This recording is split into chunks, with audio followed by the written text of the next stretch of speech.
18 hit and runs, desecrated native lands, neo-Nazi exploitation, a nation's cultural hero ridiculed, and all while under the influence of illegal substances. And this is nothing compared to the newest film from controversial New Zealand-born director Boyd Johnson, who, as the World Amalgamation of National Churches Society is called, an atrocity to the world as we know it, forcing the WANCS, or WANCS, to sue him here at the American court in the hopes to have him hung until dead.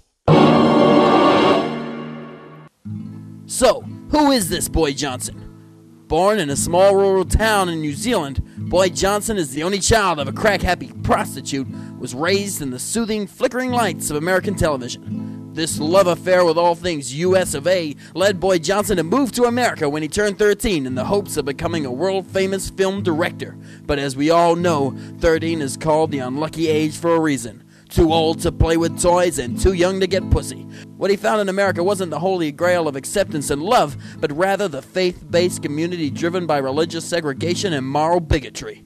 Shunned by two of America's largest media companies, Church of Disney and the American Church of Dead Indians, for being a bastard child of a whore mother, this rejection only inspired Boyd Johnson even more to create films for his minority brethrens rather than, as he calls, the mainstream oppressors. It was around this time that he fell truly in love with marijuana, or as we in the media business more commonly refer to as Maui Waui.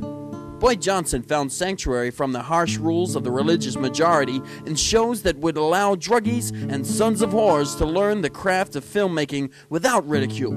This newfound confidence in himself led Boyd Johnson to create some of the most controversial films known to mankind.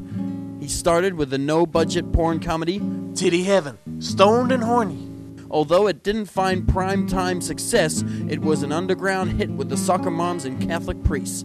This new influx of revenue led Boyd Johnson to create a string of cult classics, including Maui the Mantis and Super Nerd. As Boyd Johnson's success at creating original shows flourished, an old nemesis, the Church of Disney Network, came a-knocking. Disney's brain trust had finally run out of ways to capitalize on the nation's love affair with crime dramas when it couldn't come up with another scenario after already producing Hill Street Blues, Barney Miller, Law & Order, LA Law, NYPD Blue, CSI, CSI Miami, CSI New York, CSI Malibu, CSIS, NCIS, and CUNT. Disney demographic research had shown that it wasn't the premise of crime drama that had caught American audiences captivated, it was the frequent appearances of low socioeconomic minorities. Desperate for a hit, and in the light of this newfound information, Disney turned to an unlikely source in the form of Boyd Johnson to create a full-length film featuring nothing but what white America craved: minorities. What Boyd Johnson created sent shockwaves through Disney Network and was pulled from production within days of completion, meaning Disney wouldn't pay Boyd Johnson a cent, and instead diverted the funds into their backup plan, CSI Compton. This scorn led Boyd Johnson to create a film so shocking and controversial that the Church of Disney have brought in the world's top-ranked death penalty lawyer to not only find Boyd Johnson guilty of defamation, communism, and terrorism, but also have him hung in the great state of Texas. And quite frankly, in my opinion, after seeing the film, it isn't a matter of if he will be hung, but how many days it will take for a jury of his peers to reach the verdict of guilty as hell.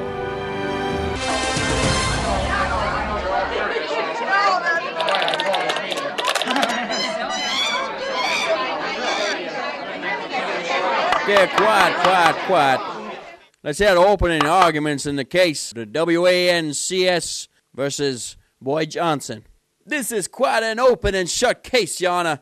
Members of the jury, I will help you see that this sick, twisted individual needs to be hung for the good of all people around the world, especially the hard-working, white, Disney-loving Americans.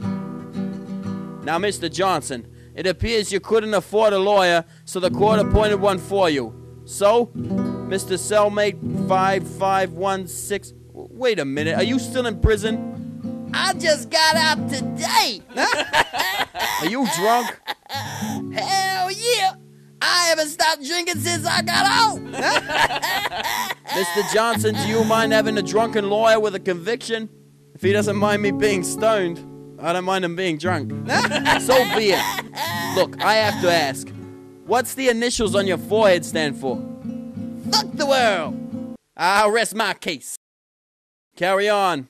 Well, I just met the guy, Boyd Johnson, but he seems like a good guy and is obviously innocent of all the crimes against him. Innocent? Good guy? Ladies and gentlemen of the jury, I have made a film collection of some of the more incriminating work that Boyd Johnson has made over the years, including his final despicable piece of what I can only call the filthy vial of humanity's lowest scum rot.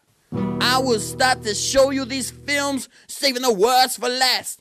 I have no doubt you will do the right thing for mankind and sentence this man, boy, to life or death. The first video I will show includes Justin Timberlake without testicles and Darth Vader's sex tape. Roll the video. Walt Disney took my balls. Oh yeah, feel the force, baby. Come to the dark side. Oh shit, did you get that? Come to the dark side. Oh, it's like a pun. Oh shit, I am so funny. Oh, if only there was an audience here, I'd be doing shout-outs. I want to shout out to my scriptwriter. Oh fuck, I'm the best. Come to the dark side. Look, before we go on, can you please explain why Darth has a reverse swastika on his helmet?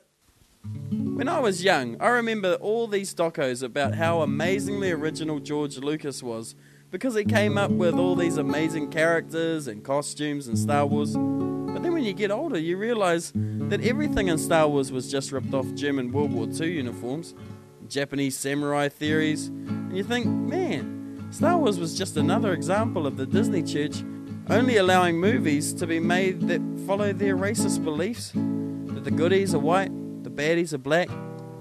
George Lucas even made Darth Vader have a black man's voice, so all Disney Church members would know who the baddie was in the movie, the black man. Are you trying to say that because George Lucas may or may not be a racist, it gives you the excuse to make an anti-Star Wars film?